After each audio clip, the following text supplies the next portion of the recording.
Now, on the due diligence thing on the $80 million investment, I do understand that there was a bond validation case over here.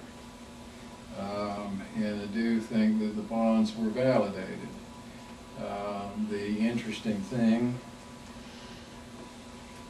sorry, that's pressing my hometown, wondering where I'm not home.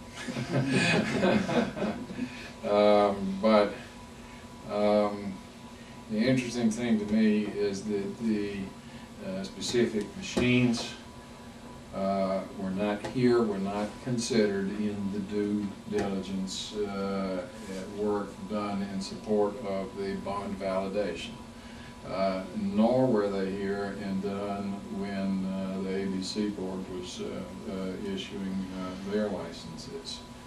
I don't know what other due diligence ideas that y'all had, but I am aware of those things. And what's so interesting to me is that there's getting to be quite a collection of cases around the state of Alabama that all point to the same thing, if not outright say the same thing, and that is electronic bingo is illegal. Last Friday, the Supreme Court commented again on it with Surlis versus City of Ashford, I think, Asheville. And they basically said what we all know, and that is that City Council, translate that to County Commission, local government agency, cannot by themselves expand the definition of bingo.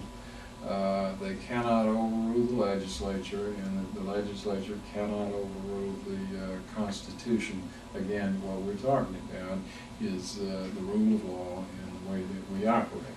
And we've heard since we were in grammar school about the Constitution being the supreme law of the land. Well, that's the way it works. And when you run roughshod over that system, then how do you, as a businessman, make a decision on investment in a community? How do you make a decision to expand your business? How do we go out and compete for new business in the industry if the new business in the industry looking at us is not satisfied about whether or not the rule of law obtains?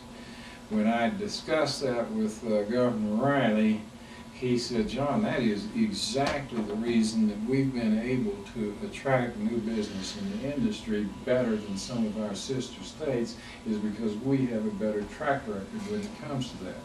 So if you remember when I said earlier that, that this is far more important than just simply the issue of gambling, what we're risking here by not paying attention to the law, I don't want to simplify that, but by